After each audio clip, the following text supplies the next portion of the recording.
tentang apa konsepnya yang hendak kita bahas ya. Coba kita perhatikan ya. Saya tidak pernah minta mahasiswa saya sejak dahulu kala untuk menghafal ya. Tetapi apa juga? Tetapi yang paling penting adalah memahami konsepnya, memahami idenya, memahami substansinya dari apa yang hendak dibahas. Nah, hari ini kita bicara tentang kewirausahaan. Tentu kita harus paham dulu apa itu kewirausahaan. Ya, substansinya apa yang dibahas di sana gitu. Ya. Coba kita diperhatikan kan. Ya, ya. Kalau ada entrepreneurship nih ya. Kalau orangnya disebut usahawan atau wirausaha. Tapi kalau kerjanya disebut dengan kewirausahaan. Oke. Kalau bahasa Inggris dikenal dengan entrepreneurship. Orangnya dikenal dengan entrepreneur. Nah, itu dia. Kita mulai daripada entrepreneur dulu ya. Atau wirausaha dulu.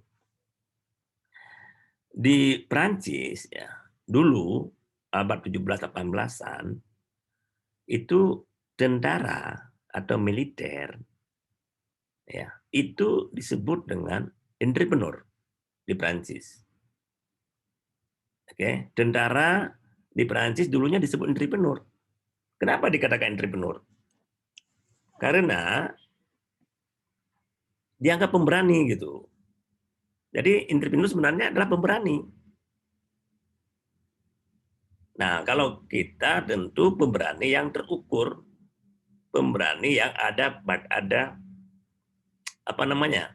Pemberani yang ada dasarnya gitu. Berani bagus. Tetapi berani tanpa perhitungan itu nggak bagus. Berani dengan penuh pertimbangan, itu yang penting. Nah, kita belajar pada semester ini berani dengan penuh pertimbangan. Pertimbangan apa aja? Aspek bisnisnya, aspek keuntungannya, aspek permasalahannya, aspek pasarnya. Semua aspek itu harus dikaji. Setelah pengkajian kita secara mendalam, baru kita laksanakan sesuatu. Jadi tidak boleh kita asal gitu ya. Berani aja. Itu berani apa namanya? Ya, kita nggak mau. Saya mau kalian itu berani dengan penuh pertimbangan. Untuk Anda bisa mempertimbangkan, Anda tentu harus belajar. Caranya gimana cara mempertimbangkannya itu. Nah, jadi ada dasarnya begitu, ada dasarnya. Nah, sehingga harus mampu kita membuat rencananya. Kalau mau sukses pertama sekali pastikan Anda memiliki perencanaan yang matang. Nah, perencanaan yang matang itu harus berdasarkan kepada data yang cukup, informasi yang cukup. Apakah Anda akan menguntungkan apa tidak dengan usaha tersebut? Berapa besar pasarnya gitu. Seberapa besar mereka suka dengan produk tersebut misalnya. Jadi kalau Anda ingin mengembangkan sebuah usaha, produk apa aja boleh. Tentu dasarnya adalah produk tersebut disukai oleh masyarakat, diingini oleh masyarakat, disukai oleh masyarakat. Untuk mengetahui disukai gimana? Dengar, listen, dengar, pergi ke masyarakat, bikin riset kecil-kecilan, pahami apa kata masyarakat. Apa yang Anda produksikan, bawa kepada masyarakat, tunjukkan kepada dia, bagaimana pandangan dia terhadap produk itu. Oh, katanya produk tersebut, wah bagus nih, enak nih, sedap nih. Nah, gitu. Berarti potensinya sudah mulai ada. Kemudian bagaimana dengan daya beli mereka? Sanggup nggak dengan harga tertentu? Harga itu disesuaikan dengan siapa pasar gitu. Nah, inilah yang kita pelajari agar kita jangan berani kebablasan gitu. Berani harus dengan pertimbangan-pertimbangan. Nah, pertimbangan-pertimbangan itulah yang dimasukkan dalam rencana bisnis. Pertama dari segi pasar, gimana? Siapa di sana konsumennya? Berapa jumlah mereka? Bagaimana daya beli mereka? Gitu kan? Bagaimana keinginan mereka untuk membeli? Gitu. Benar produk, mungkin nggak produk itu bisa dihasilkan. Nah, kita bisa punya ekspektasi bahwa produk itu bisa kita hasilkan karena apa? Bahan bakunya ada, teknologinya memungkinkan, kita berpengalaman di situ. Nah, itu yang disebut dengan produk ya dan produksi. Kemudian bagaimana menyalurkannya kepada publik, begitu, kepada masyarakat. Ini harus dipertimbangkan semua. Jadi oleh karena itu, yang disebut dengan kewirausahaan itu adalah kemampuan kita dan kesiapan kita untuk mengembangkan sesuatu produk, ya, sehingga bisa produk tersebut mencapai atau memberikan keuntungan bagi usaha tersebut. Nah, jadi harus ada pertimbangannya. Entrepreneur. Nah, dulu ketika abad 18-an di Prancis, entrepreneur itu dianggap tentara, tentu juga keberanian munculnya, tapi juga harus ada pertimbangan-pertimbangan itu. Berperang, kalau untuk mati ngapain? Berperang pasti harus ada perhitungan bahwa kita akan menang gitu. Berusaha juga begitu.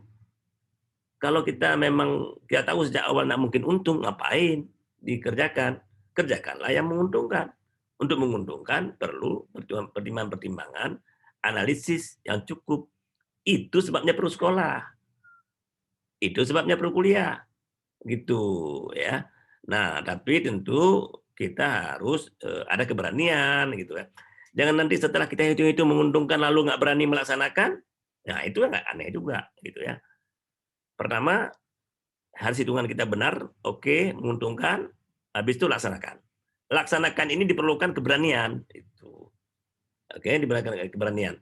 Jadi bagaimana agar kita agar berani tadi tentu harus ada dasarnya. Oke, kemudian berikutnya wirausaha itu adalah orangnya gitu. Jadi dia mampu membaca peluang-peluang yang ada. Saya ulangi, peluang-peluang itu datangnya tiba-tiba, perginya tidak beritahu. Nah, kalau peluang itu kita biarkan datangnya saja ke kita, lalu kita biarkan begitu saja, maka dia akan diambil orang.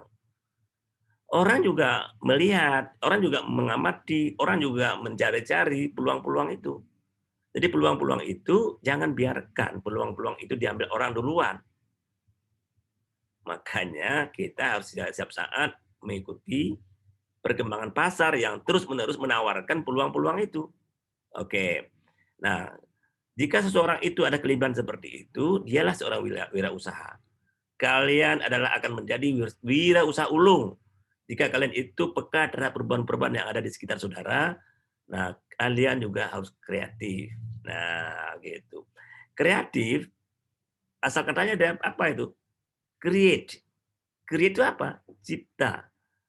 Kreatif itu apa? Jadi penciptaan. Jadi kreativitas itu orang yang mau menciptakan sesuatu. Apa yang diciptakannya? Sesuatu yang berbeda daripada biasanya. Sesuatu yang berbeda dari biasanya. Itu yang disebut dengan kreativitas. Jadi dia bisa berupa dengan sesuatu yang baru sama sekali, invention, misalnya Einstein. Einstein itu banyak sekali menemukan dia. Kemudian juga lampu ditemukan oleh siapa? Edison, gitu kan. Dia itu bagaimana cara menemukannya?